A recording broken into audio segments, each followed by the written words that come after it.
Let's try that again, guys. Welcome everybody to this edition of Laneside Reviews. Hey Ron Hickland, hey everybody watching. I think you should be able to hear me now. Just give it a second to kick in here. As I was saying, ball motion seems welcome everybody to this edition of Laneside Reviews. One of those unusual hey Ron Hickland, hey everybody watching. Everybody talks about. I think you should be able to hear me now. When you talk to 10 people, 8 out of 10 of them have a different answer. Just give it a second again, guys, to kick in here. As I was saying. So here at Laneside Reviews, we want to do something a little bit different. We want to start doing some live streams and actually educating and interacting with you one-on-one to talk about some of the big things in bowling. One of them being ball motion. So this is the very first here at Laneside Reviews. This is going to kind of give you a behind-the-scenes for some information that you're going to need and actually get very in-depth with you one-on-one. Once we're done with this one, we're going to be going into one of them being some very so this is the very first here at Laneside Reviews. This is going to kind of give you a behind the scenes for some information. There's always things starting on when you start first, right? Once we're done with this one, we're going to be going here and double to see what's going on here, guys. Some very so this is the very first here at Laneside Reviews. This is going to kind of give you a behind the scenes for some information. There's always things starting on when you start first. Hello. All right, let's try that. Here and double to see what's going on here, guys. This is what editing is for. So this is the very first here at Laneside Reviews. This is going to kind of give you a behind. Let's try that. As I said, we're trying something new. We got some new software that's going to allow us to do some different things. That we haven't done before. This is what editing. So I'm just going to give it a few seconds here for everybody to make sure the audio's coming through all right. Let's try that. As I said, we're trying something new. We got some. If anybody wants to give me a shout and let me know the audio's good that we haven't done before.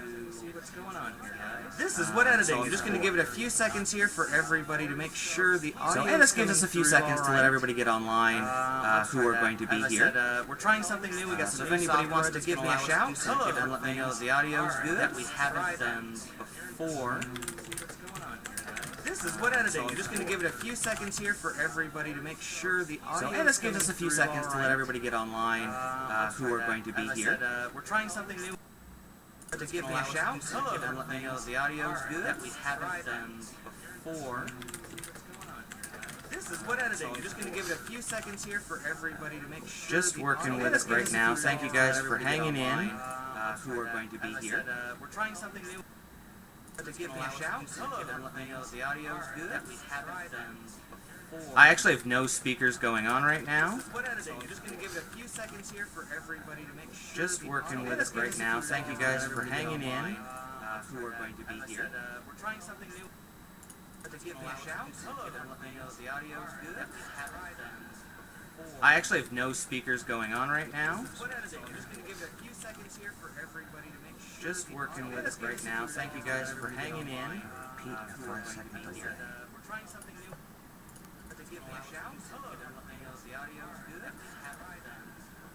I actually have no speakers going on right now. Huh. Just working with it right now. Thank you guys for hanging in. Pete, for a second.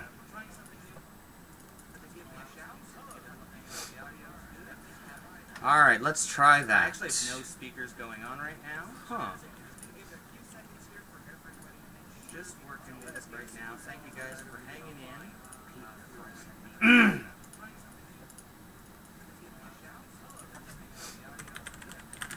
Alright, let's try that. Actually, no speakers going on right now. Huh. Just working with it right now. Thank you guys for hanging in.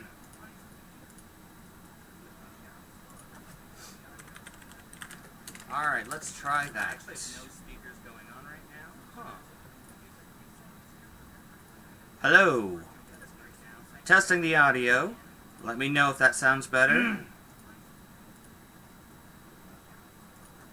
1, 2, 3. Alright, let's try that. No speakers going on right now. Huh. Hello. Testing the audio. Let me know if that sounds better. 1, 2, 3. Alright, let's try that.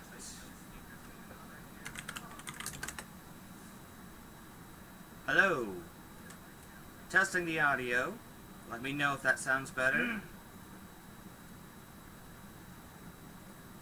1, 2, 3. Alright. Alright, let's try that. Okay. So. Hello. Testing the audio. Let me know if that sounds better. Still the delay. 1, 2, 3. Alright. Alright, let's try that. Okay. So. Hello. Testing the audio. Still let me know if that sounds better. Still the delay. 1, 2, 3. Alright. Test.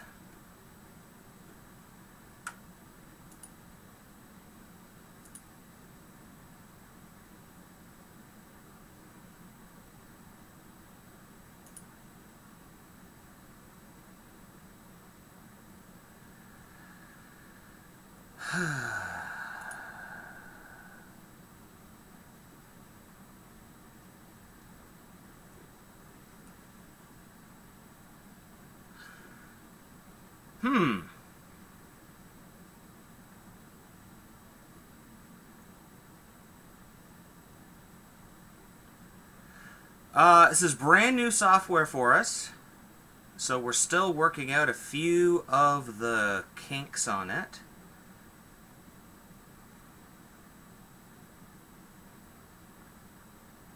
When you speak, it's fine, but when everything repeats just after.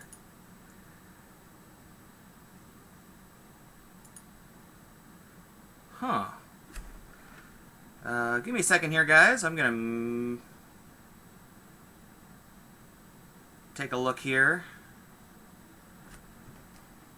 When you speak, it's fine, but when everything repeats just after. Okay. Alright, guys, just let me know if the repeating is gone. Perfect. Sorry about the delay on that, guys. Let's start over again. Hey, everybody, and welcome to tonight's live stream for Laneside Reviews. This is something that we're doing that's a little bit different than what we've done before, where we've talked about equipment stuff. Now we're going to talk about things that are going on that we get a lot of questions about to explain, and rather than explaining it over and over and over again, we decided to put it into a slideshow that would be a little more informative, a little more educational, so that people can kind of understand some of the things that we hear every day that we may not really understand as much as we think. So the first one we're doing is ball motion, and this is kind of the pre-work before we get into the real nitty-gritty of some different ways to create ball motion and how to create an arsenal using the motions that we're creating with layouts and with surface, so that no matter where you go, the lane man can't shut you out. So you'll always have something that you can throw. So, if everything's sounding good there, I know we've gotten a few questions to the Facebook today, and I'm going to try to answer those as we go through. If you have any questions about anything we're talking about, please let me know. We can stop and talk about it. And really, this is for you guys. So whatever you want to know, whatever you want to hear from us, just let us know. So, without further ado,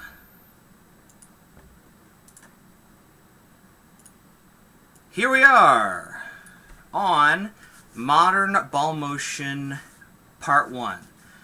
The basics, layouts, and surface.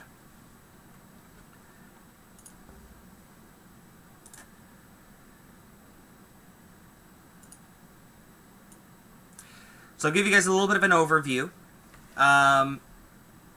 Before you can really talk about layouts, before you can talk about surface, before you can talk about really anything about throwing the ball, you have to know a few things about who you are as a bowler. And what I call these are your UBC, or unique bowling characteristics. So we're going to go over what they are and why they impact even before we throw the ball. Next, we're going to talk a little bit about layouts. One of the most common questions we get is pin up versus pin down. Should I drill this pin up, pin down? Well, we're going to dispel some myths about pin up and pin down and give you a better understanding of what's going on. We're going to talk a little bit about statistic-based layouts. So why we use dual angle or VLS to lay out our pieces of equipment to better complement our styles, and why a ball that's thrown by one person may not do the same thing for another person. We're also going to talk about pin to PAP lengths, because that's one that we get a lot, especially for low tilt bowlers. This is going to be a really kind of a cool thing that we're going to share. And lastly, we're going to go into surface and surface prep. So let's talk about what kind of bowler am I? Well, there's some obvious ones. Right-handed versus left-handed, one-handed versus two-handed. But one that kind of gets left out a lot, we don't think of ourselves as how we match up to our other characteristics. So, you get the guy who says, oh, I can throw at 500 RPM. That's great. How fast do you throw it? I got it, some people are like, well, I throw it 20 miles an hour. Well, that's great. It's got 3 revolutions on it. It's not really hooking. You kind of have to know what kind of bowler you are before you start looking at what balls you want to buy, and start thinking about how to build your arsenal. Because you can actually put the wrong pieces in your bag, and it will greatly affect how you're going to score. Because while you should be able to get, this is the old saying, you should be able to get any ball to the pocket, it doesn't mean you're going to carry. And bowling balls definitely have different characteristics that are going to put them through the pins differently. So you can see here we've got a chart, ball speed versus rev rate. It's a pretty common one that's been online for quite a while.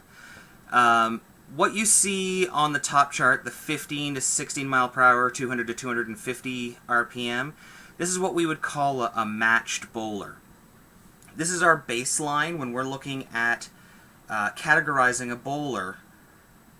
This is our baseline that we can match them up against. So if somebody throws 17 miles an hour, when we check their rev rate, if their rev rate is above or below or greatly above and below, we can kind of put them into different categories, which you're going to see at the bottom there, the 5 types of bowlers. So rev dominant all the way through to speed dominant. And I think we've all kind of seen those bowlers. Two-handers tend to be a little bit more rev dominant, just because they can't create the same amount of speed with their throw that you can with your full approach. Though they do seem to throw pretty hard, and that's a little bit more mechanics and muscle than it is through the motion that we get as one-handers. So, two-hander, super rev dominant, you get your speed dominance, like Eugene McEwen. Now, Eugene can hook the ball, he can hook the whole lane, but his bread and butter game is playing it hard and straight with much more speed than revolutions. So we'd put him on that speed dominant list. In every center you're going to see a bowler like that. For us, we've got Old Guy Wayne, who throws in that 14 to 16 mile an hour range, but is at the very bottom end at the 175 to 200 RPM. So he's our speed dominant player. Even though his speed is not high, the difference between his speed and what his rev rate should be makes him speed dominant. So we would do certain things for him. As opposed to myself, I'm a very rev dominant bowler. I still only throw 15 to 17 miles an hour, but my rev rate is much higher than what it should be for that speed. So we have to do very different layouts, very different surface preparations, and very different pieces of equipment in my bag as opposed to Old Guy Wayne. So my unique characteristics, I go through this with every bowler that I work with. obviously, I record their dominant hand. I want to know if they're right-handed or left-handed, because you will play the lanes differently depending on your dominant hand. More traffic on the right side, less traffic on the left side, so you're going to need a little different surface, maybe some different layouts depending on which side you're on. As we talked about, rev rate, ball speed, axis tilt, and axis rotation. These are two that get ignored a lot, and they play a lot into our pin to PAP distances, and we'll go through a little bit why in a little bit. But these are your bread and butters for not only creating different kinds of ball motion, but delaying ball motion and changing what a ball is doing currently on the lane. Flexibility and PAP. People forget about these all the time, and it drives me nuts. The flexibility in our hands changes pretty dramatically over our bowling career. What fit for me 2-3 years ago doesn't match my game now, because maybe you've had a thumb injury, maybe you've had a finger injury, maybe you've put on weight, maybe you've taken off weight. It drastically changes how your hand fits into the ball. And there's many things you can out-bowl, but bad fit is not one of them. If you can't get the ball off your hand, or if you're grabbing onto it, you can't have a repeatable, smooth, muscle-free swing and release. And with that, we also have our PAP. Your PAP will actually change. It shouldn't change much unless you're making a very large change to your game, but you should still check it. You don't actually know how much a simple change to your game can affect your PAP. I know for myself, mine changed pretty significantly when I made some changes coming back from the World Series. I went from 4.5 inches over by 1/8 up to 5.25 inches over by 1/4 up. So that's a fair amount more of the ball I'm using that's actually rotating over, which doesn't have anything to do with PAP. I'm just saying, because I changed the way that the ball was oriented, the way I was throwing it, where my preferential axis is, where the ball spins around like a tire, like the center of a tire, it changed, and that actually changed my layouts. That turned some of my layouts that were very strong into very weak ones, and we'll once again cover that when we get to pin to PAP distances. Don't see any questions yet, so we'll move on. How often do you get these checked? I am a big proponent of every 12 to 18 months. Even when you are older, you could be 60 years old, you don't know how your body is changing over the span of a year to a year and a half. So just having everything checked once every year and a half, it's not a lot of work. Your local pro shop should be able to help you with that, especially if they're drilling equipment for you, because that's going to make their lives easier. So just go in, ask them to give you a hand with this. There's many different ways. If you don't have a local pro shop, there are some great videos online that you can use to find out how to measure your tilt and your rotation and your PAP, that I'll put some links to into the description after the live stream, so you guys can check them out.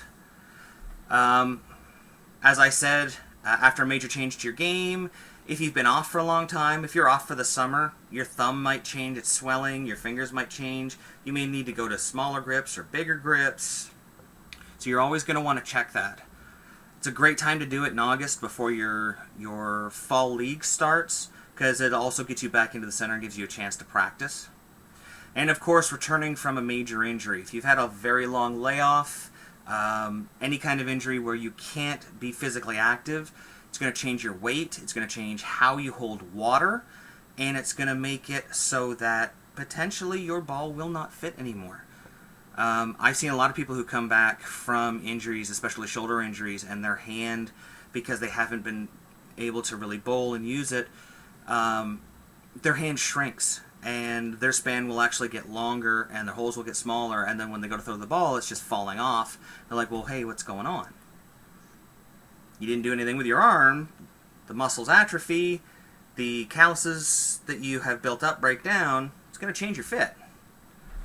So, your unique bowling characteristics, everything that we need to help you put together an arsenal, to help recommend equipment to you, is basically based on this information. I don't have to know somebody's exact ball speed. I don't have to have somebody's exact rev rate. A lot of people don't realize that your rev rate actually changes based on the type of ball you're throwing, same as your PAP. Your PAP can change dramatically from a symmetric ball to an asymmetric ball, or to a urethane ball or a plastic ball. So I should never ever check your stats on a plastic ball. Always use a ball that you intend to throw more often, or something that you already have drilled.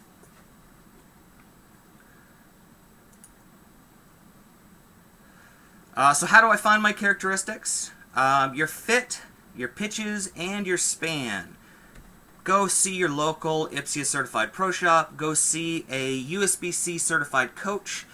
If you're in a country that doesn't have either of these, there are other federations that have coaches that have to go through a rigorous training program to get certified to be able to work with bowlers. This is something that they're taught, how to at least check the span to make sure that it's good or not good, so they can make recommendations to their local pro shop. So that's your first and foremost, your best place to go, pro shop coach. They will use an armadillo or a spinner to find your PAP for you, which they will mark usually with a piece of tape, so that they can do some video and figure out exactly what your axis rotation and tilt is, which is the next one. Now, you can do this at home yourself, actually. You can do it right in the bowling center. And there's a really good video that shows you how to do it online. I'm going to put the link in the description so you can go check it out. Rather than sitting here and showing you somebody else's video, you guys can check it out and we can move on. Rev rate's the same thing. How do I find my characteristics? You don't have to be exact. Just understand where you sit in relation to being a matched bowler, slightly rev dominant, very rev dominant, slightly speed dominant, speed dominant. That information is everything, as I said, everything a driller needs to help you get on your way.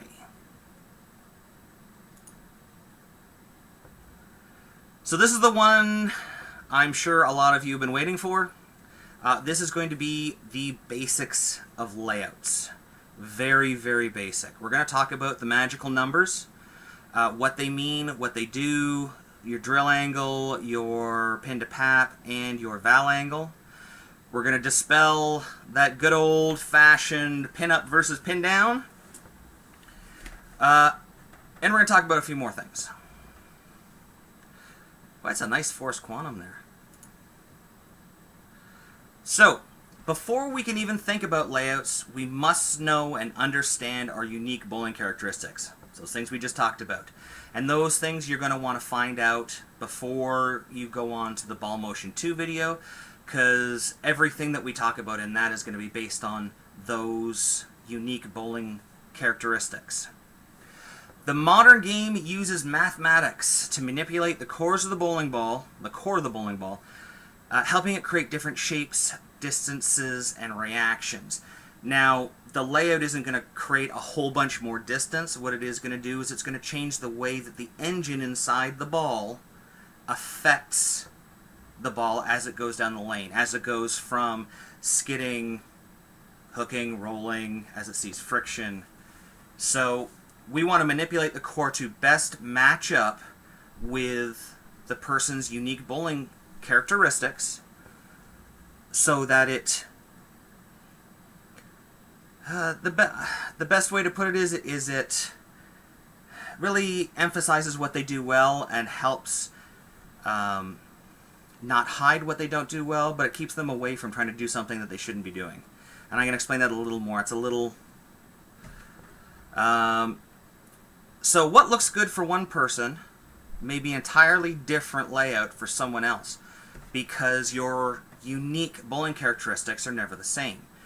So a ball that I throw will react much differently with the same layout, same surface, same everything else if Wayne throws it, just because he has different tilt, different rotation, he has a different rev rate, different speed. Even though our PAPs are very similar, we're out by about a 1/4 inch to each other. He throws the ball much differently than I do. So those unique bowling characteristics are going to make that ball do something completely different in his hands than what it would do for me. So pin up versus pin down. Got a couple of radical fix here. One with the pin up layout, the motion hold one, and one with the pin down. Now remember these numbers here: 70 by 4.5 by 25, 65 by 3 3/8 by 75. Yes, Rico is a good example of that, and we might talk about that a little bit more in the second one. Those numbers for a lot of people that we see on those two pictures are very intimidating, because while they tell you 70 degrees of something, it doesn't really, without knowing what those numbers do, they're just numbers. You know, without an explanation, without a reason behind them, you can say, oh, you know, should I do this layout? Should I do that layout? Well, it depends. What are your statistics? What's your ball speed? What's your rotation? Because one of these layouts I can throw. One of the layouts I cannot throw and should not throw. So based on those statistics, you have to be very informed about what you want the ball to do. So pin up versus pin down. In the old days, when they just had a label on the ball, you just drilled it over the label. And then they added weight blocks. And I know that it will stop motion holes. Thanks, Tony. When we added the weight blocks, it allowed us to... They were actually added so that when you drilled fingers in the ball, it basically kept the ball the same statistics all the way around. It was supposed to replace the mass of what was drilled out of the fingers to keep the ball true. But what people figured out is you could move that weight around, drill into different parts, and it would create slightly different ball motions. So when we had those cores put in, you can see on this ball here, that white pin at the top there, that is the riser pin. That is the very top of the ball, except in the case of the new dot technology from Brunswick, in which case they will have an engraving of a pin in the exact same place as the top of the ball. They will also stamp the heavier spot, which you'll see on this one is the Deviate logo. That is the center of gravity, the heaviest spot on the ball. On symmetrics, it's very important. Actually, not really so important. CG no matter. On asymmetric balls, the mass bias is what we're looking for, which is the little, usually a white pin or a secondary stamp, 6 3/4 inches from the pin.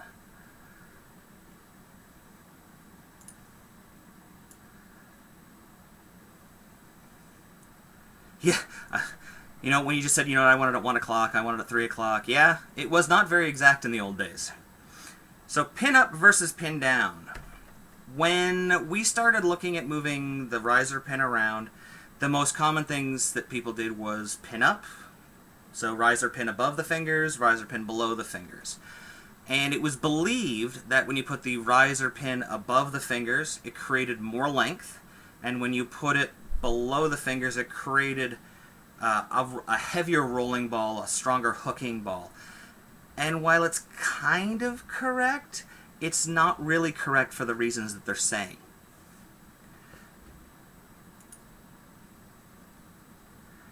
So we know, because we know our personal statistics, we know what our positive axis point is. We know what our PAP is. And we know where the mass bias is if it's marked on a ball. Every ball technically has a mass bias, even symmetric ones. If you spin a ball that has not been drilled, you will find the a spot on a determinator that is 6 3/4 inches from the pin. So technically every ball has a mass bias for you sticklers out there. But just because it has a mass bias doesn't mean it is an asymmetric ball. Technically anything under, I believe it's 0.008 is considered symmetric. So there's still a little bit of bias in there. Now we know the position of the pin in relation to the bowler's positive axis point, as well as the position of the mass bias. So we know where the pin's going to be, where the mass bias is. We can actually use those to create shapes with the ball. Now,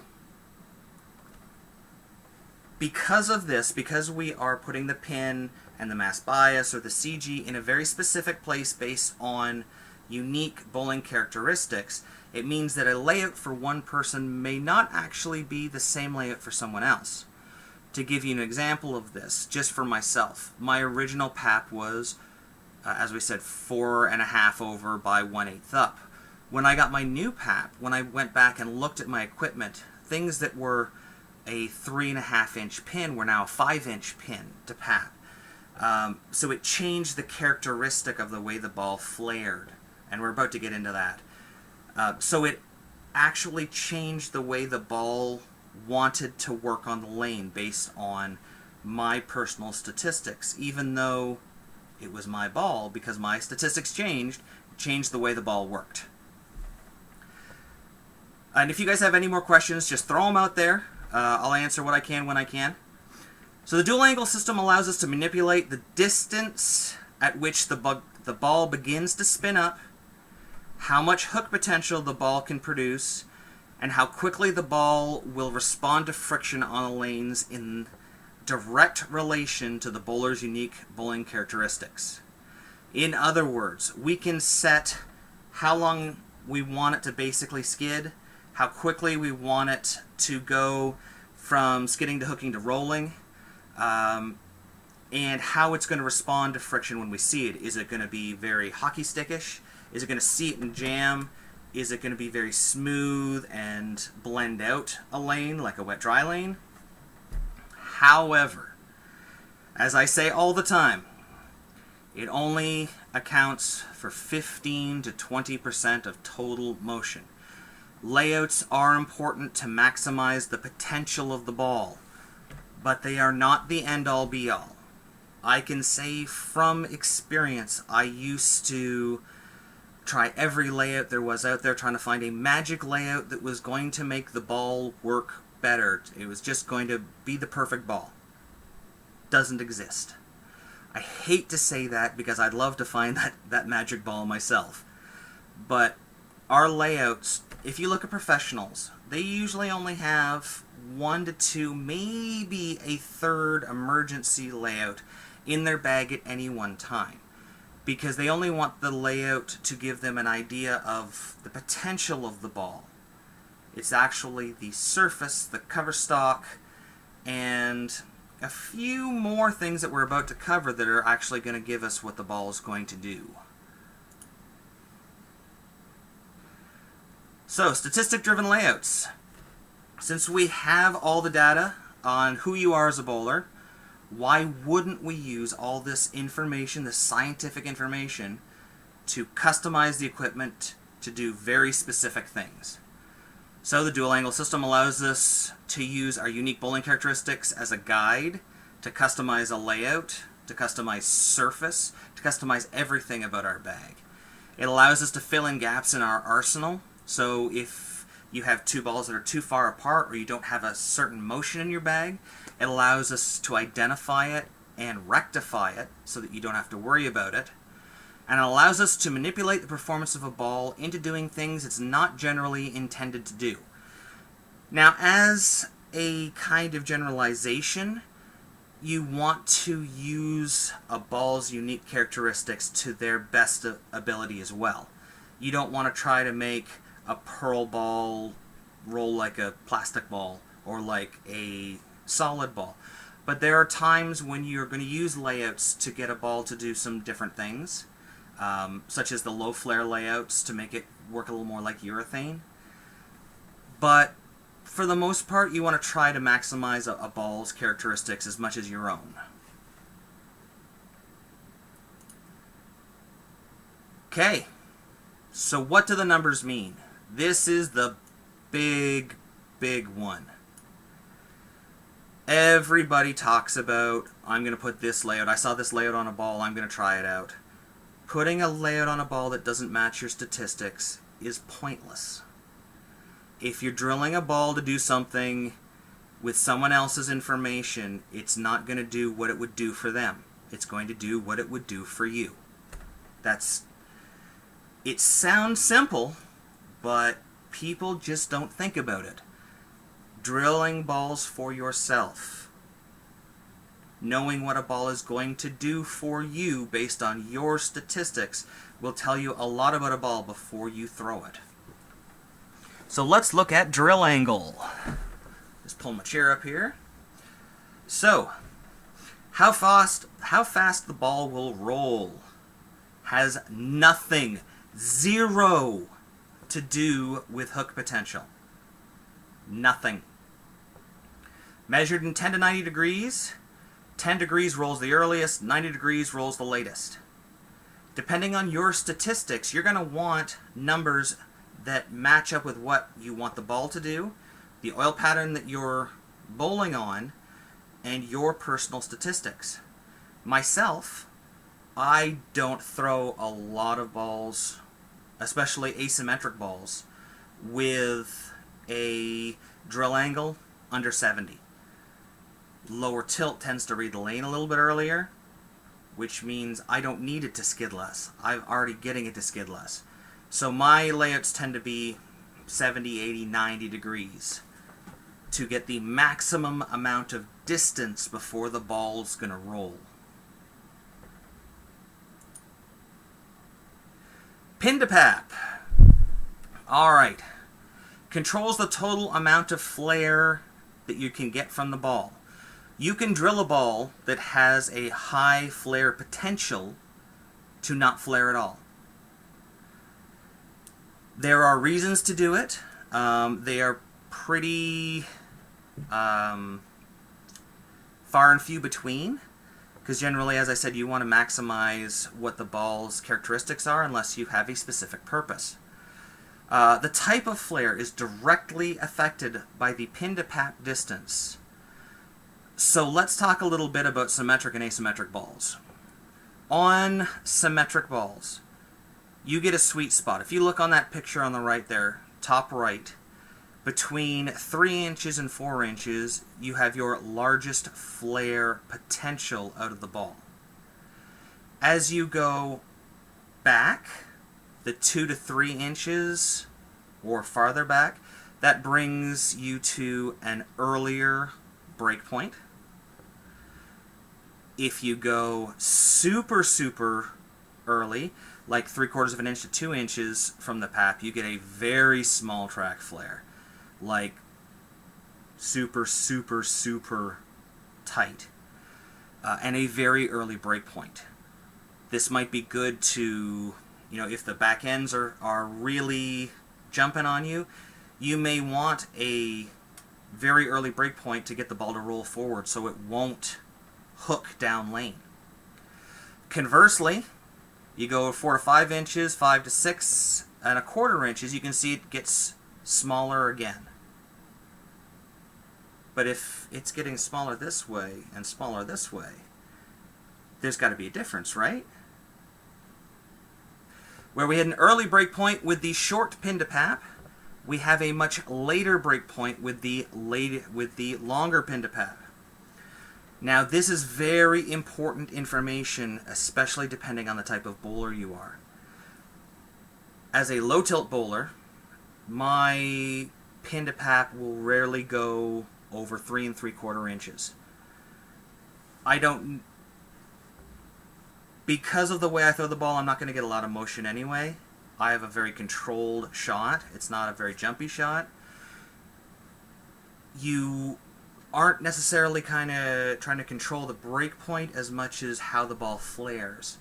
Because unfortunately, when you go to a higher pin to PAP distance, it actually flips the flare and it starts to rotate back into your fingers. Which happens to me all the time. It's one of the reasons we changed our layouts for the show. We used to use very short layouts. We used to use, 30, 40, 50 degree drilling angles with really long pin to PAPs, 4, 4.5, 5. That only worked for one bowler.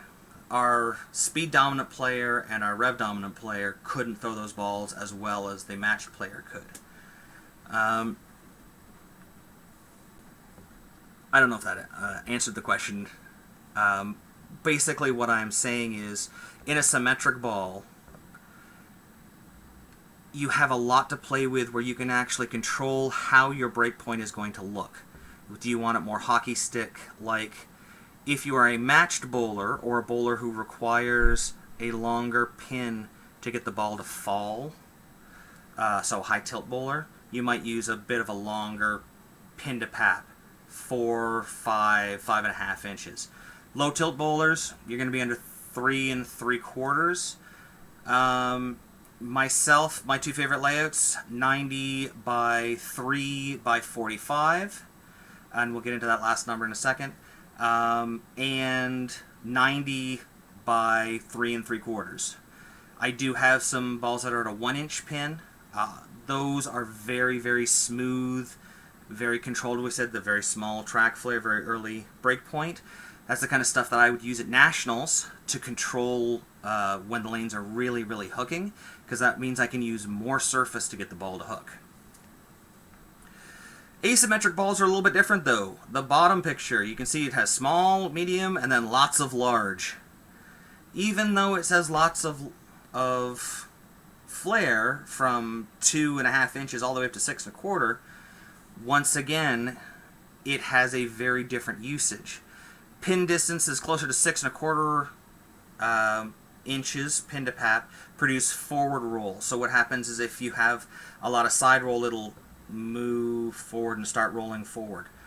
That's what you want. If you have a lot of side roll, you need that ball to move forward.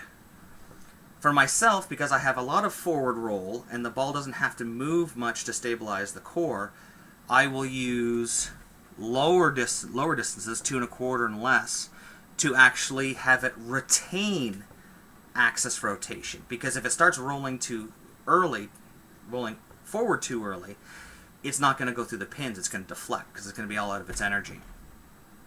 So, different results depending on if you're using asymmetric or symmetric balls. It is vitally important, as we've seen already, to know your unique bowling characteristics so you can know how long you want the ball to roll, and not only how much flare, but how the ball is going to react on the lane. I'm going to get some questions here. Tony, if a bowler wants a smooth, hard-hitting middle ball, I'm going to guess that's like a benchmark ball.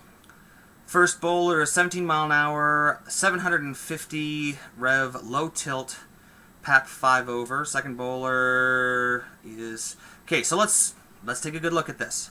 The first bowler that we have here, they want something smooth. The first bowler is 17 miles an hour and 350 rev rate. So we would look if they're a matched bowler or not matched bowler. Let's go back here, dude.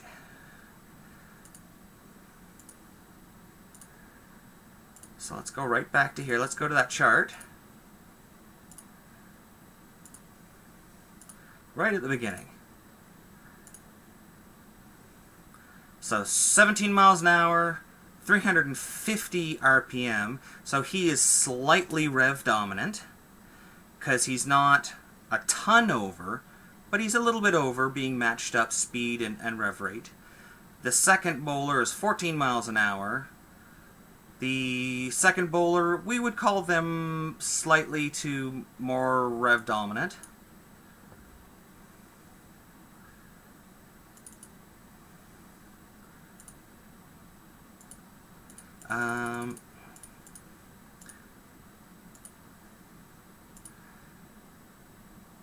So, oops.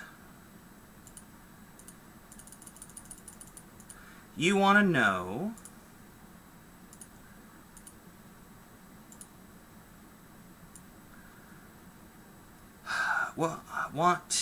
what would you change on the drill numbers?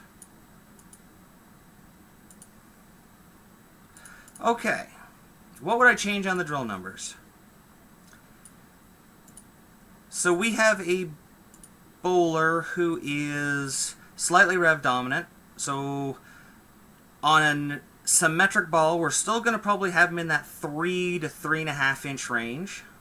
On an asymmetric ball, we could probably go to a 4. I probably wouldn't go more than a 4.5 inch pin. Because he's a little more rev dominant, so we don't want the ball to over flare. We don't want it to flare back into the fingers. Without knowing his tilt, though, that makes it a little more difficult to make a to give you an exact what I would do. Like we said, those unique bowling characteristics are really important, because if this person has this information, but they have 90 degrees of rotation, we're still going to have to go with a bit of a longer pin to get the ball to roll forward. So we're going to need a little bit more information, Tony. Parrish. What recommendation would you have for people with very high track, low tilt? Easy. That's me. I have 7 degrees of tilt. That is not a lot. There are a few different things you can do. The first one I would say is get with a master driller or somebody who's very experienced, like a Mo Pinnell. A sport fitting, which we're not gonna cover in this one, can actually help change those unique characteristics slightly to bring the tilt up and to shorten the PAP. If they don't want to do any of that, what I would suggest would definitely be longer drill angles, and as I said, definitely pin distances under 3 3/4. You're probably going to want...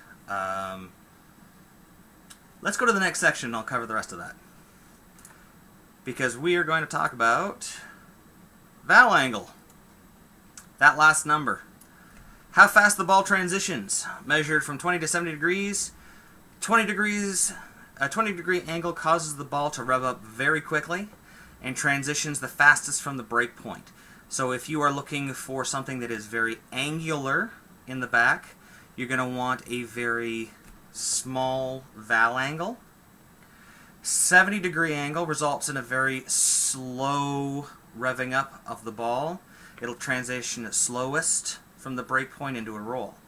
When we talk about pin up and pin down balls, most pin down balls tend to have a very large valve angle, so they don't see the friction quite as quickly. They're not going to be very snappy in the back.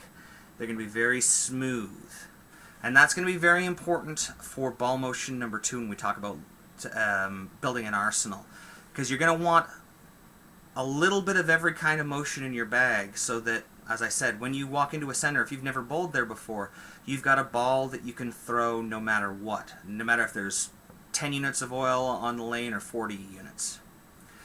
So when we talk about the low tilt bowler, they are also not going to want, for most of them, those valve angles over 45 degrees. It puts the pin in a spot called the unsafe flare zone, where once again it's going to cause it to flare back towards your fingers. You're going to lose hitting power, you're going to lose roll, you're going to lose hook. The lower the valve angle, the more it's going to see the friction down lane. So for myself, I have 2 layouts in my bag, 90 by 3 3/4 by 20, which is my angular layout, and then 90 by usually around 2.5 to 3 by 45, which is going to be a little slower seeing the friction. It's going to round the corner a little bit more and be a little bit more continuous, getting through the pins.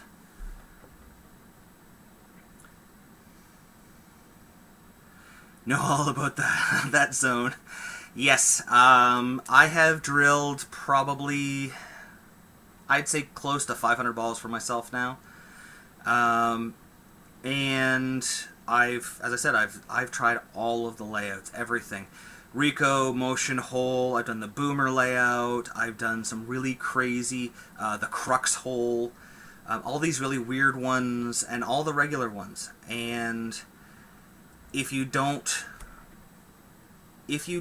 drive your layouts based on those unique statistics, you're throwing a ball away. You're going to try to basically fight the ball to get it to do what it wants to do when you could just maximize what you want it to do. So let's move on. Surface. This one's fairly quick because we're going to cover it a little more later, but we get asked about surface all the time. And the number one question is, hey, if I put this surface on it, will it hook more? What surface can I put on my ball to make it hook more? None. There is no surface you can put on a ball to make it hook more.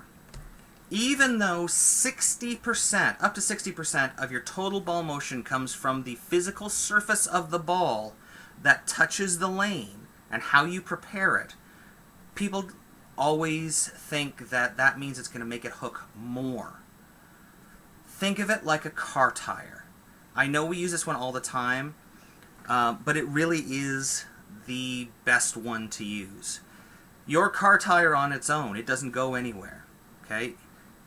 The car tire is the surface. It's how much grip potential you have on the ground. The core and the layout are the engine. It's the possible performance of the ball. If you have a car with a 500 horsepower motor and you have racing slicks in snow, you're not going anywhere. Same thing with a ball. You can make the core very dynamic, very strong, but if you have no surface and you try to throw it on oil, it's just going to go straight. Surface is directly related to the distance your ball will travel before it hooks. So we talk about how surface doesn't make the ball hook more. It does not. What it does is it changes the position on the lane, or the distance it goes, before it can hook. Very high grit surfaces, like 4,000, 5,000, is going to give you the most total distance. But if a lane was infinitely long, eventually it would hook the same total amount of boards. It just would take longer to do it. It would require more friction, less oil, more distance, but it's still going to hook the same amount. Same thing with a ball with 180 grit on it. It may start spinning up at your feet and you see it hook off the lane directly, but that's because it found its maximum amount of friction, stopped skidding, hooked and rolled early. If the lane was infinitely short, and the lane, maybe it was a foot long and you throw that same shot, it would look like it never hooked at all. Surface directly relates to the distance your ball travels before it can hook. You want to get down into the lanes and test different surfaces to see the distance at which they hook so that you know you can prepare your equipment to best reflect the condition and the surface that you are bowling on. Now, for house bowlers, and you have one ball, that might be just redoing the surface on it that you always have. If you have a large arsenal, it's making sure that you have a variety of surfaces and a variety of compositions of the cover stocks so that you have different motions on the lane that can be created by the equipment. We're not even talking about hand positions or anything else yet. We're just talking about what the cover of the ball can do.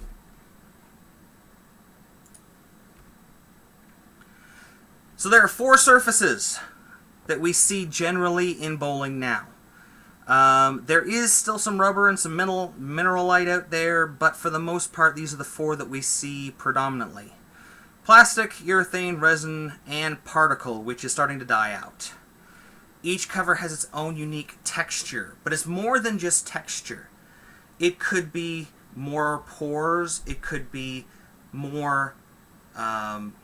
if you look at a bowling ball under a microscope, it looks like little pieces of spaghetti kind of interlinked on top of each other, and they create different pores. You can have so many different things that can affect the actual surface makeup of the ball.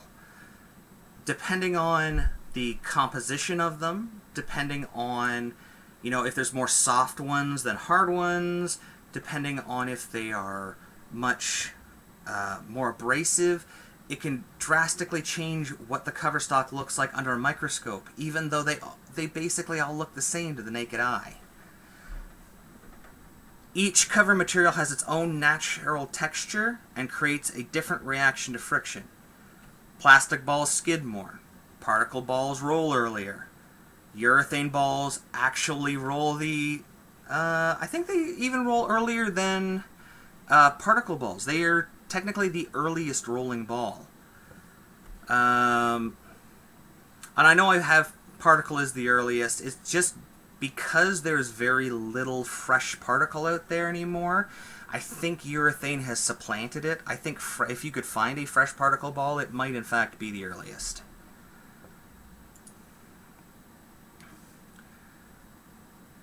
So, if we start thinking about surface as a distance, not a hook factor, we can use these grits specifically to create the distance we want. All the way from, as it says here, 180. I have seen pads less than 180. Generally, your Abralon pad, the 180 is the smallest grit that you will see, or the most aggressive grit. In a bowling center, you can get them made for wood down to, I think, 80 that I've seen that'll actually work. But for the most part, we generally stay between 180 and 4,000. Now, there are some cool products out there, like the P5000 pad from Creating the Difference. It actually allows us to create a surface that we normally would have to use other products for, like compound or polish. But we can do it in a very repeatable way, which is, you know, what pads give us. Let me check the questions here.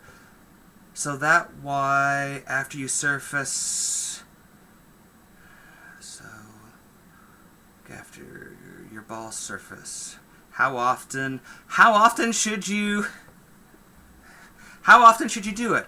Funny you should ask that. We're going to actually come back to that slide in just a second.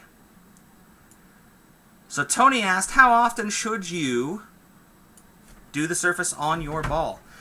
And this is actually the very first time. Are you better to stick to one manufacturer? I'll get back to that actually in 1 second. That's a very interesting question. This is the first time that I have seen different processes for different cover stocks. Now, for the most part, there is no such thing as a pearl ball anymore. It's all additives, and it's not the way it used to be. It used to be they actually had two different substances that they would pour together, and they'd mix differently, and that would be your pearl or your hybrid or so on and so forth. And now, with their base cover stocks, they use different additives to create their pearl, their angular cover stocks, their traction cover stocks. So you actually have to treat them very differently to make sure that you continue to maximize the performance from these balls. So for factory dull, so something like the Conspiracy from Radical, every time you finish bowling, use an oil-free microfiber towel or a ball pad or a big fluffy pad combined with a ball cleaner. People ask us all the time what ball cleaner to use. Myself, personally, I only use That purple stuff, and basically all the CTD products. Not because I'm a staffer, because I reviewed them before I started using the products a lot, and they offered me something different than I've seen from any other product. That's my opinion. There's also the Black Magic line from Brunswick, from Ultimate. There's the Storm line. As long as you're using a ball cleaner that's designed for bowling balls, that's fine. Everybody has their home mixture out there with their different Simply Green and Orange Clean and all this stuff, but remember, this stuff is not designed for bowling balls. Bowling balls are a collection of chemicals that may or may not mix with the chemicals you're adding to them. It's why there is a specific list with the USBC and most bowling federations on what is an allowed cleaner and what is not. Every 15 to 20 games on a factory dull ball, lightly sand the entire surface of the ball with Abralon pads or CTT pads. That's what I use. The True Cut, but the Sia Air pads are awesome. Abralon pads. I just happen to use True Cut because I like the consistency of the cut. It's a very true one. You can see videos from Ron. I don't want this to be a commercial, so I'm just saying what I use. Use the appropriate grit to maintain the ball's original reaction. If your ball is at 1,000 grit, hit it lightly with 1,000 grit to make sure it stays at 1,000 grit. If your ball is at 500, 3,000, yes, purple stuff is approved by the USBC. If your ball is at 500, 2,000, that's where things get tricky. There is actually a cool chart out there that'll actually tell you based on what the manufacturer's spec is. You know, if it's 500, 3,000, 500, 4,000, 1,000, 4,000, and how to reproduce it. You want to still do whatever that surface that you like to use, that you found the distance that you like. You want to, every 15 to 20 games, do it again. I will say this. For your stronger pieces of equipment, the more matte the surface is, the lower the starting grit is, the more often you're going to want to lightly sand it. For instance, one of the Deviate balls that came out was at 500, 1,500 out of box. I'm probably going to hit that one every 10 games, maybe every 9 games, well, probably 9 games. Because it is such a low grit, and I want it specifically for traction, I'm going to hit that one a little more often than, say, I would hit a 4,000 ball, because balls tend to, over time, settle at around 38 to 4,200. So I know I've got a little bit more time to get to that one. Every 60 games, resurface your ball completely. People think just hitting it with a pad is resurfacing it. No, you're refreshing the surface. Resurfacing the ball means taking it below the grit you want it to finish at and bringing it all the way back up so that you have a fresh cover stock. One of the things people always forget, oh, my ball's at 2,000, I'm just going to hit it really hard with 2,000.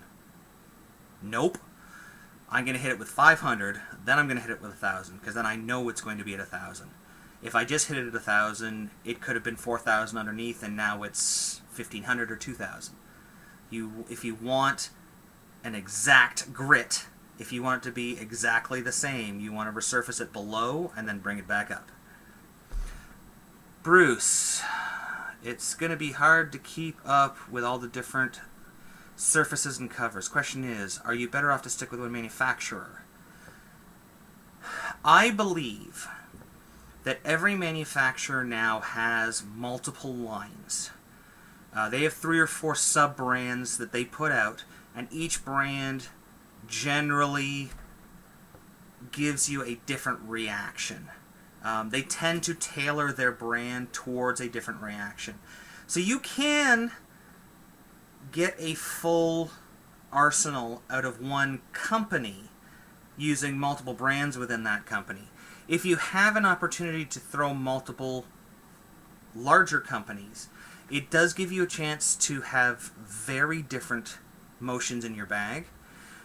Some companies do reactions better than others. Radical does angularity, I think, better than anybody right now. If you look at their really high-end angular balls. If you look at Brunswick, they've got a lot of slower response, big hooky balls like the Kingpin Rule. Their stuff tends to be a little earlier, a little rollier. Deviate kind of has that middle ground. They have some angular, they have some rolling, but they have a lot of the all-purpose stuff in the middle that you can fill out your arsenal with. Every company has that. So yes, you can throw multiple manufacturers, but in this day and age, throw the best ball.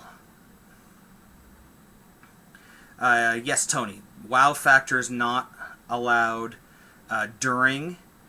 Purple stuff is, but only with the wet towel rule. So let's go over to factory polished balls. So every time you finish bowling, you want to clean this thing, same as the other one. Microfiber towel, pad, and a good ball cleaner. Every 10 games, if the ball is polished, you want to repolish it. Polish and compound do very different things. Compound gives you a little bit more length without changing the general characteristics of the ball's cover stock. So it's going to buy you a little more length without having to change grit too drastically.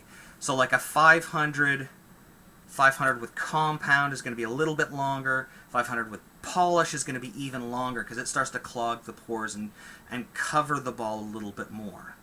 It still has a lot of the characteristics, but it changes how they react to the lane.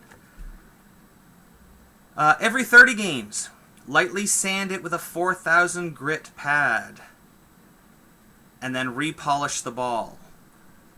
This is going to keep it nice and smooth on top. It's going to allow it, especially with your quicker response balls, to have less peaks and valleys, so it's a little more fast response to friction rather than reading early and being round. 60 games, resurface the ball, same as what we said. Both of them, 100 games, oil extraction. So we talked about pores, we talked about the little spaghettis going on top. That all gets gunked up with oil. And even when we resurface it, we're only taking off the top layer. Getting the oil out of the cover stock is just going to elongate its life. Don't put it in the sun. Don't put it in the oven. Don't use a hairdryer. Don't use a shrink wrapper. Don't leave it in your car. A lot of the time, that stuff that you see leaking out with the oil is not just oil. It's actually the plasticizers from inside the ball. When you remove the plasticizers from the cover stock, your ball gets more brittle. It's more prone to tracking, scratching, and cracking. There are products out there like So Fresh, So Clean that replace some of those things. Just don't do it. Use an approved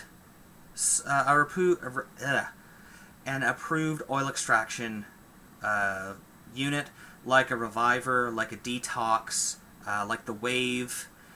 Any of those will do it safely.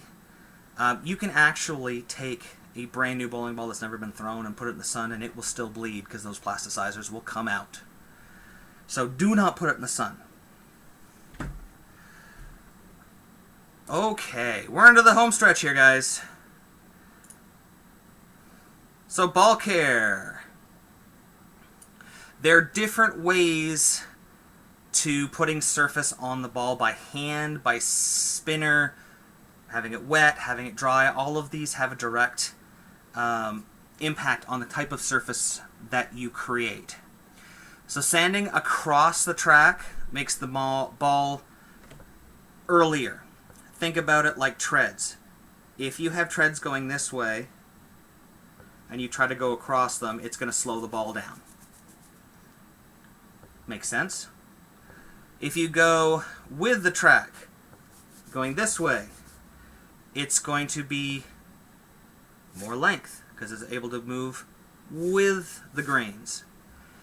If you sand at the bow tie of the track, it will be the most aggressive early on the lanes while toning down the overall reaction.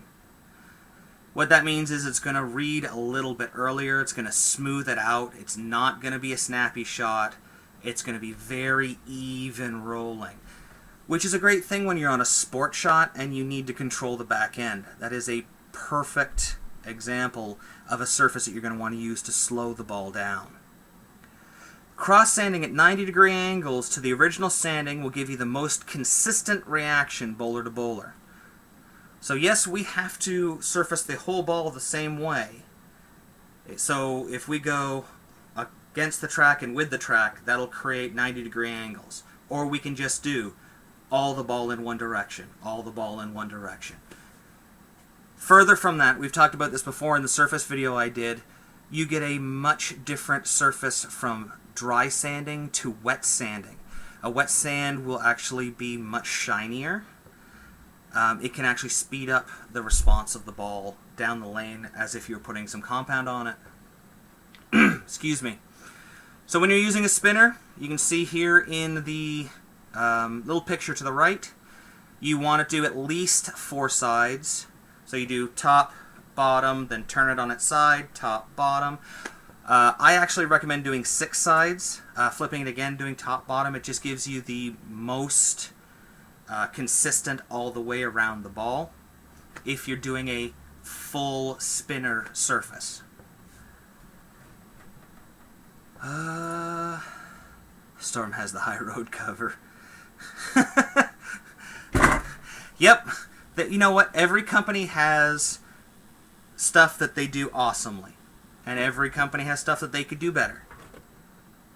You know what? Throw the best ball.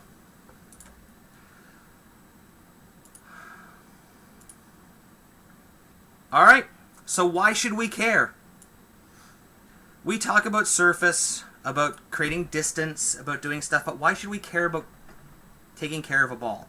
Why should we care about putting new surface on a ball? We can just buy a new one. Longevity and durability of the ball. Last thing you want is to go to the league and have your favorite ball cracked or scuffed up or not in the right surface so it's not going to react properly. Consistency of the ball reaction. We want it to continue to do what we expect it to do. And to adjust the distance the ball travels. We can figure out and have a group of balls with different distances so that we can adjust to different lane conditions, different amounts of friction, who you're bowling with. But the most important thing is we need the ball to have surface to score more. A ball needs to slow down to roll. It needs to slow down to strike. For you speed-dominant players, you'll know this one. When you're throwing the ball and it's hitting the pocket and it almost looks like it's hitting and deflecting, it is actually deflecting because it's never getting into a roll. It needs to slow down to roll forward to get through the pins. Otherwise, it's like that big 500 horsepower engine on ice. You can probably push the car around even though it's trying to go forward because it has no traction.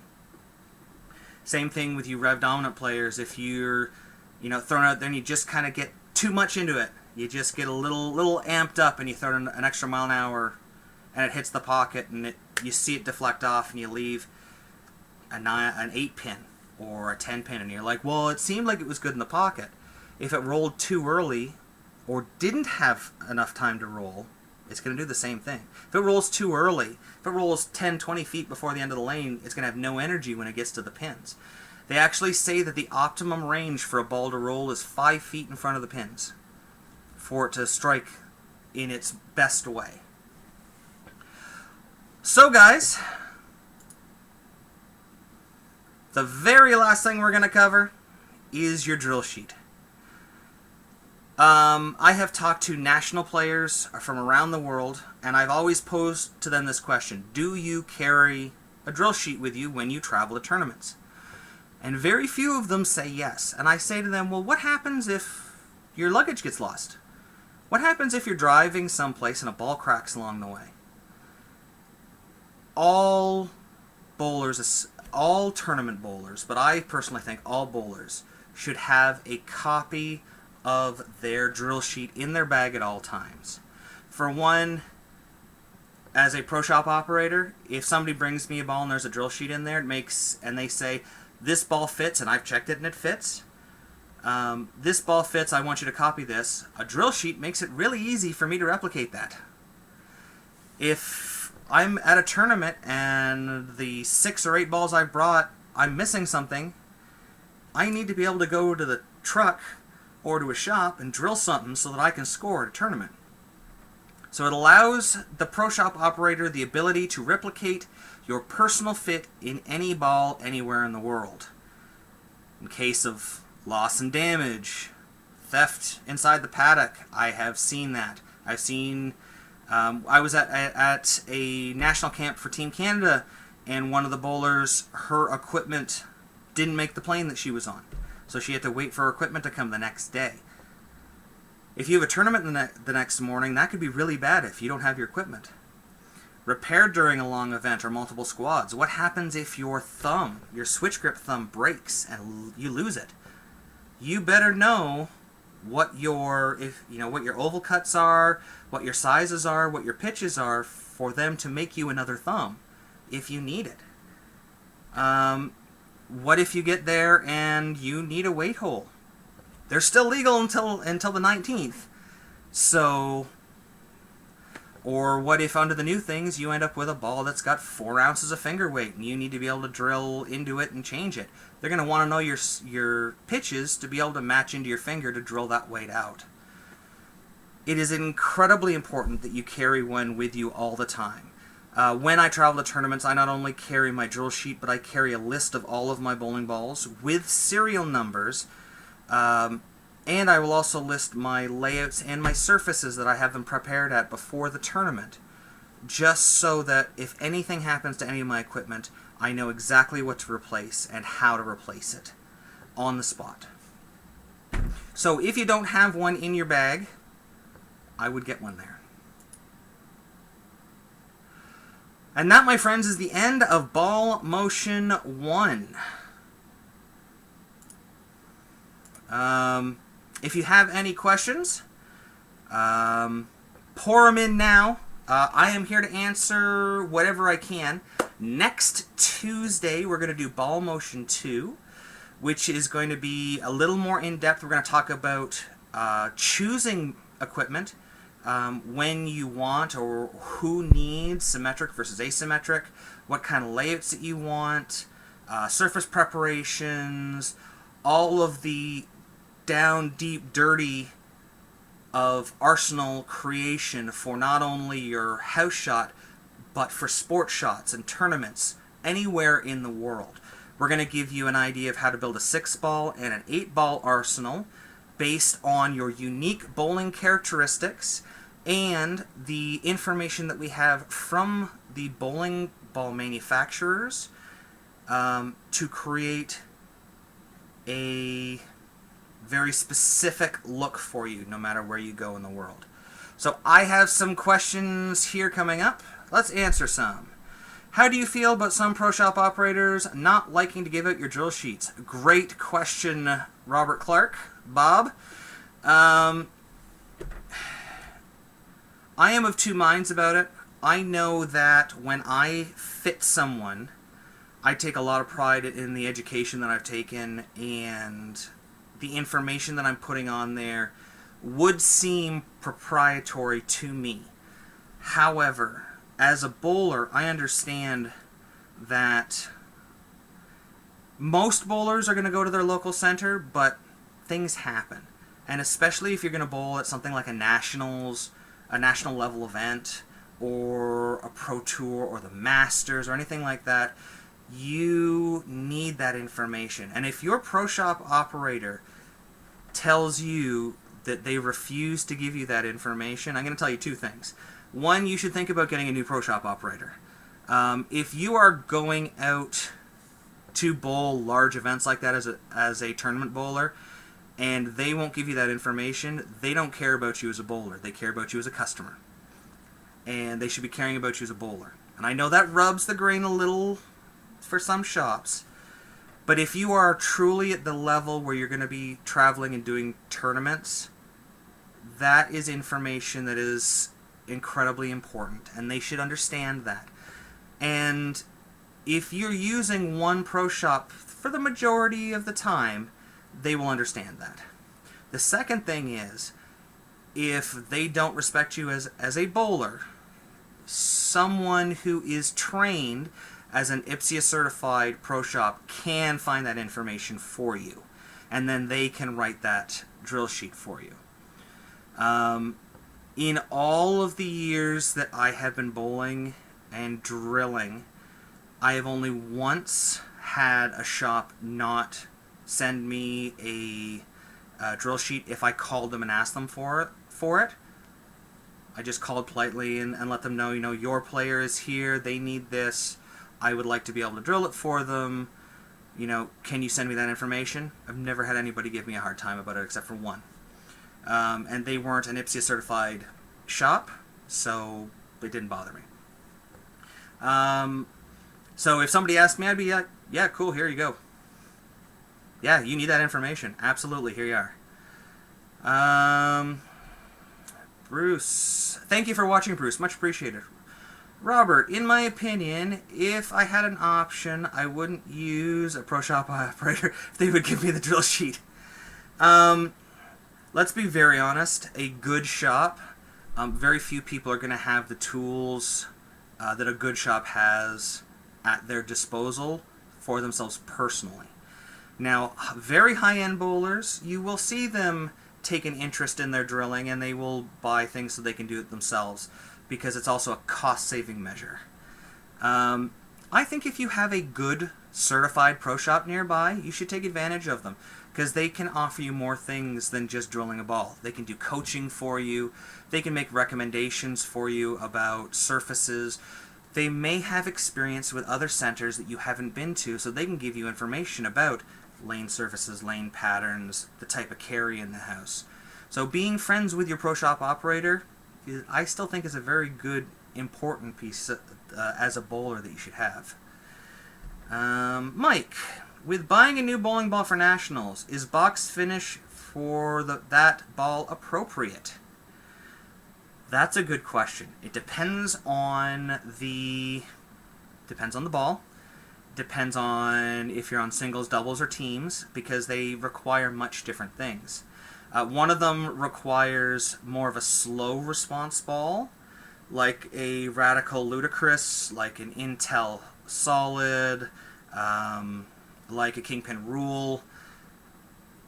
Those surfaces are already pretty strong, but you're still going to want to, during practice, check them out. Throw it without surface on it, check your distance, change the surface. You can do a light sanding hundreds and hundreds of times without doing anything to your ball. You can resurface your ball.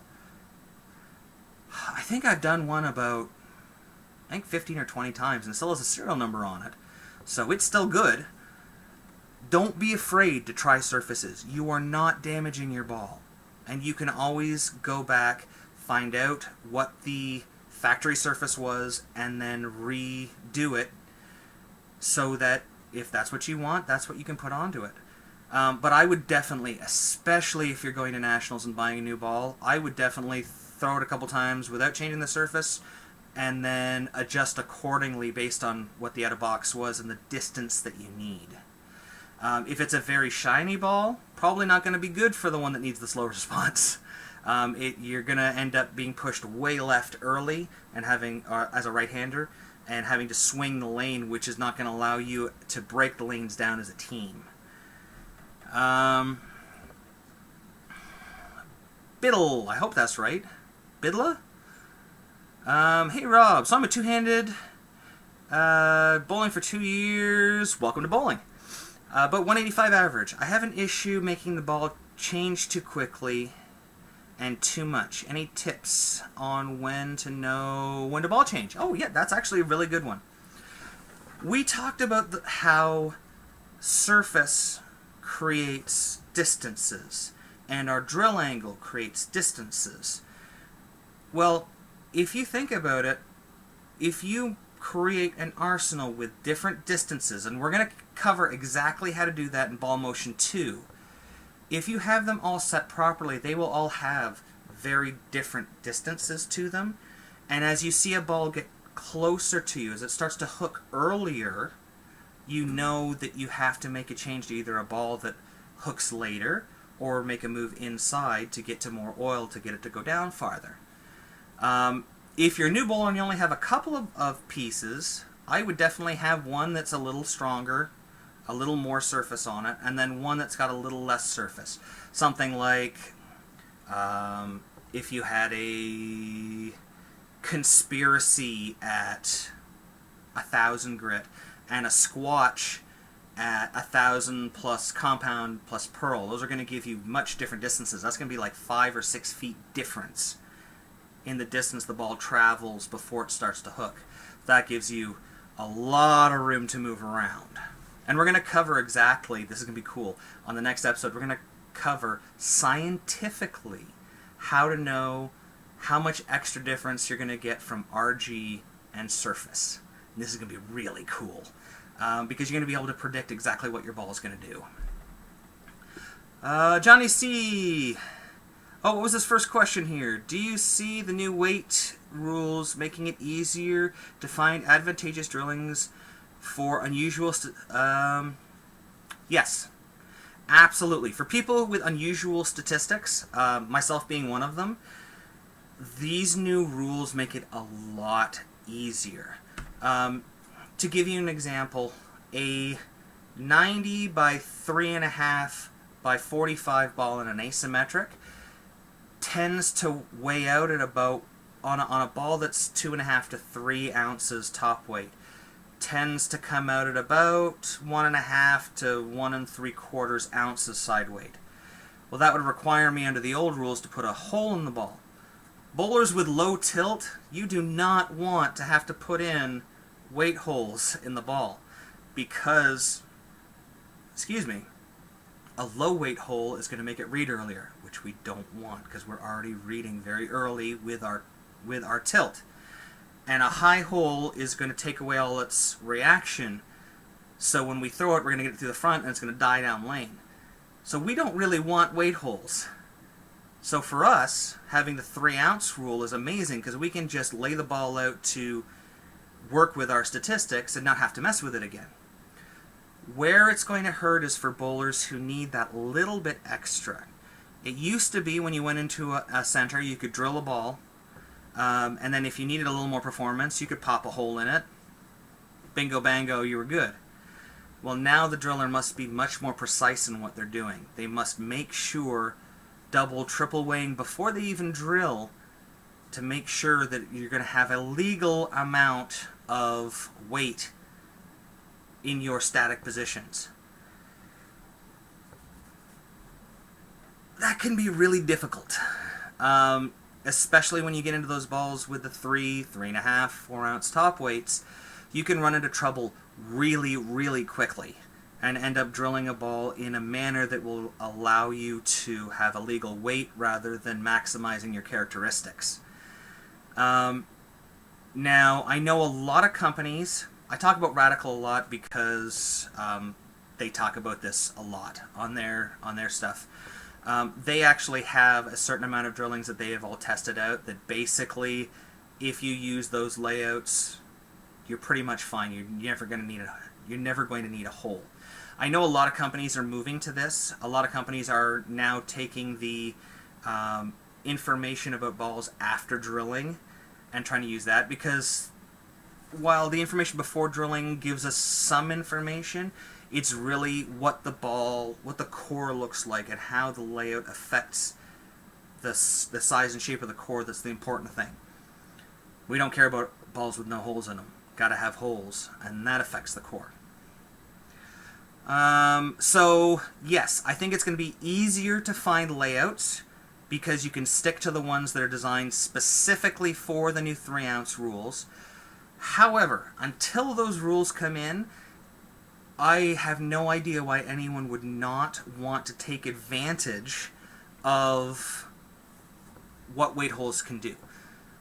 We talk about 15 to 20% of the ball reaction, the ball motion being based on layouts. You can change that with the weight hole quite drastically. And I mean, we've seen this with the old layouts that we saw, the motion holes, the Ricos, even pin down layouts. If you look at pin down layouts, on a traditional pin down where the pin goes below, the riser pin goes below the fingers, that tends to push the weight very low, which requires a hole. That smoothed the ball out, brought its distance back earlier, which is why those pin down balls seem to be a little earlier rolling, a little stronger hooking, because they were starting earlier distance, and smoother around the corner. We won't see that anymore. So because no weight holes, they won't react the same. So with the new layouts, they have slower response, faster response ones, and it just keeps all of us pro shop guys out of trouble. I hope that answered your question. We got a couple of more minutes here if you have some questions. Otherwise, feel free to send all of your questions to our Facebook. You can get there very easily by going to www.lanesidereviews.com. That will take you directly to our Facebook page where we post all of our videos and our reviews and answer our questions. So feel free to send tons of questions. I'm going to be here to answer it. As I said, next Tuesday we're going to do Ball Motion 2. So we're going to get right into arsenal creation. This is something I do with all of the bowlers that I teach personally. And I think you guys are really going to like it because it's going to give you scientifically a way to look at equipment and know what you're getting and know how to build your arsenal out of it. Mark Jagger, what is your view on the dock system? Oh, sorry, Tony. Oh, I'm missing. Okay, Rob. Been watching your videos for a few years. It's much appreciated. Thanks for all the hard work. So, what's yours and Scoop's first ball out of the bag on a typical house shot? For Scoops, I would say right now it's probably either the Bias when he's got oil, the new Bias Pearl from Brunswick, or he'll pull out one of his like 30 urethane balls because he loves to play up the track and he wants the ball to not jump down lanes, so he plays urethane so it hooks earliest and rolls forward earliest. For myself, I will usually I take 2 balls out when I go to lanes for my first set of shots. I take my Intel Solid, which is 90 by 3 by 45 at 2000 grit surface, and my Squatch, which is 1000, same layout, 1000 surface with compound on it. They are my angular and continuous benchmark balls, and they just kind of give me an idea. I can throw both of them and get a good idea of how the lane's kind of playing. And then for old guy Wayne, he is absolutely in love with the Ludicrous Solid right now. We did a stronger layout on it for him. If you go back and look, I think we did it at about 45 degrees. It's a slow response ball, really, really strong, and he's been shooting the lights out with it. Second question from Mark. Over the last 2 or 3 years, what ball did you absolutely love? I would say probably the Squatch is my favorite ball right now. Over the last 2 years, I'd probably say my Intel Solid. It's a low differential ball, very controllable. As I said, it's the first 2 that come out of my bag when I'm checking the lanes. It's just, it hits like a truck, and it's very controllable for me. So, Tony Neal, what is your view on the dot system with the Brunswick family balls? I love it. If you look at some of our early layouts when we did stronger layouts, we ended up drilling into the pin or beside the pin. As soon as you do that, you've put your ball on life support because it's going to crack. And I know there's tons of people out there who are going to say, well, mine's never cracked. Congratulations, you are an exception. There have been many studies done, especially by Brunswick, on what happens to a solid surface when you put a hole in it. And all the vibrations go directly to those holes, and they become a point of most stress. The point of most stress is where your ball is going to crack, because it may not happen while you're bowling, but it's slowly creating micro fissures around those areas all the way down the ball. The dot system removes that pin, so you have none of those instabilities. So it doesn't matter how you drill it. Less cracking? Okay. Less stress on the ball, more energy going back out into the pins, more carry. It just seems like a no-brainer to me. I think it's something that a lot of the industry will probably try to move towards, though I don't know how they're going to, because it's trademarked and registered and patented and all that stuff. But in a conversation I had with the guys at Brunswick, the last time I talked to them, which was about a month ago, they had one ball out of every single dot ball that has gone out and been sold. One ball that had a problem. And it was shipped with the problem. It wasn't a drilling problem. So when you have ostensibly a 0% failure rate, that tells you you're doing something right. That's all I can say about it. Let's see here. Eli Lee, I think it is, 300. Won't a low tilt player want a longer pin to PAP distance? I thought that too. You know, I thought that too. But in talking to Mo, it's more about keeping the ball from flaring. You need it to push away from your fingers. You need it to retain axis rotation. When your ball loses axis rotation and it loses tilt, that's when it reads its most. Low tilt players have no tilt, so the ball is already starting to read the lane right away. So you need that ball to retain as much rotational energy as you possibly can before it rolls. Otherwise, it just rolls out. And a lot of low tilt bowlers, I can watch a guy and I can tell if the ball is too strong for him, because a low tilt bowler will throw a ball and you can see it and it'll go whoosh. A strong ball will just not hook at all, because it's in fact hooked at his feet. It is red, it is skid hooked and rolled 5 feet in front of him, and it's just rolling straight now, which is why we talk about those pin to PAP distances.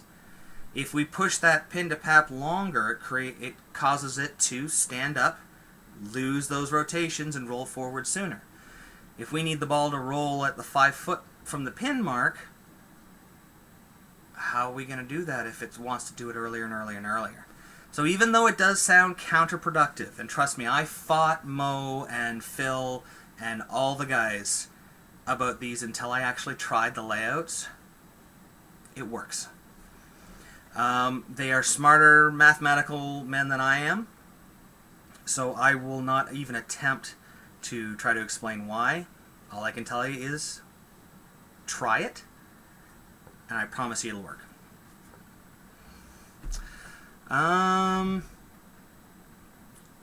Sylvester, which makes my question more pertinent.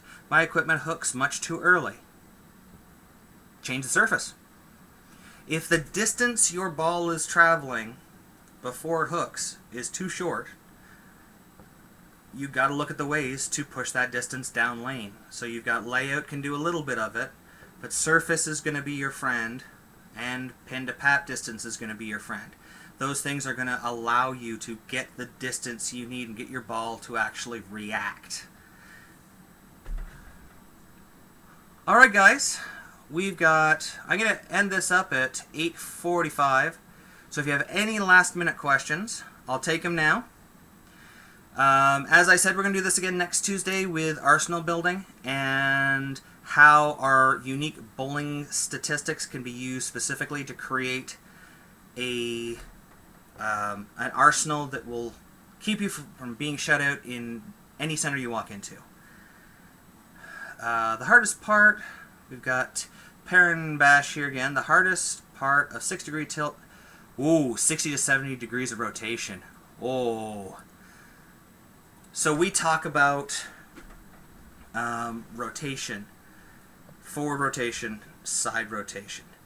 The higher your side rotation is, when it sees friction, the more it's going to snap over. You're going to see the ball actually change as if it's going like this, and then all of a sudden speed up and spin up forward. Something you might want to work on, it's going to make your life a lot easier. I had the same problem, is work on getting,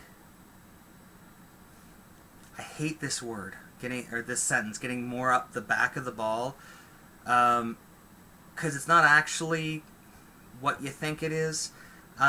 You want to stay more with the ball more in your palm, your hand under the ball, like a normal shot, but instead of getting around it this way, instead of doing this, try to do this. Try to let the ball roll forward more. Decreasing your rotation, even if it goes down by 20 degrees, is going to make your life so much easier, because the ball's not going to be as herky-jerky for you. Normally, if you had that kind of problem, we'd play with pin distances and do some slower response layouts with the higher val angles, but because you're tilt, we don't have that option. So we have to play more with our hands, and we have to make sure that we're matched up with the right equipment. Let's see here. I had my kingpin drilled before I found my favorite layout. It was about 10 inches from my PAP. Had it re-drilled, and it has made a world of difference. Absolutely it would. Yeah, once you allow yourself to have a couple layouts based on your personal bowling statistics, it's going to change the way you look at equipment, simply because you're not going to be looking for a magic ball. You're going to be just looking for the ball that allows you to play in an area for longer, that allows you to keep that distance. How would a polished bias be different than the bias pearl? The bias solid has different additives in the cover that give it much more traction, much less distance in the dynamics of the cover stock itself. If you polish that up, you're still gonna get a little bit of distance, but it's still gonna have that very round, or a rounder shape to it. It's just gonna get more and more distance before it starts to hook. It's still gonna be a very, very strong ball. If I remember correctly, my bias solid, my bias pearl have the same layout, and I already get 5 feet difference out of the dynamics of the cover stock, because the pearl cover stock has more distance additives, less friction additives for traction, more skid flip additives. So it would still have the same basic shape, it would just have more distance in the solid. Great video, thanks for the great work. Have a good night, Tony. Glad I could answer some questions. Glad I could reinforce some stuff. New to bowling, Big Bill. Have an entry-level Rhino Pearl. I saw you do a review on it. Is there any way to change the surface and make it hook more? Definitely watch the whole video. As we said, it's not going to make it hook more, but changing the surface on it will make it hook at a different place in the lane. It'll change the distance. There was an entire summer where I threw nothing but the red and black Rhino and just changed the surface on it. When they were a little wetter, I hit it with 500 to make it the distance earlier. When they were dry, I took it all the way up to 2,000, 4,000 to get it down lane. It's still, because it's a low differential core, it's not going to be hugely strong off the spot. It's not going to be like a Conspiracy or a Katana, but it's still going to hook. So yeah, Big Bill, definitely play with the surface on it and get it to hook a little earlier, and you'll see it'll look like it's hooking more. Alright guys, that is 8:45, and that brings us to the end of the stream. I want to thank you all for joining us. As I said, next week, 7 p.m., we're going to do Ball Motion 2. We're going to build you an arsenal based on mathematics and based on your personal bowling statistics. Until next time, guys, we'll see you laneside.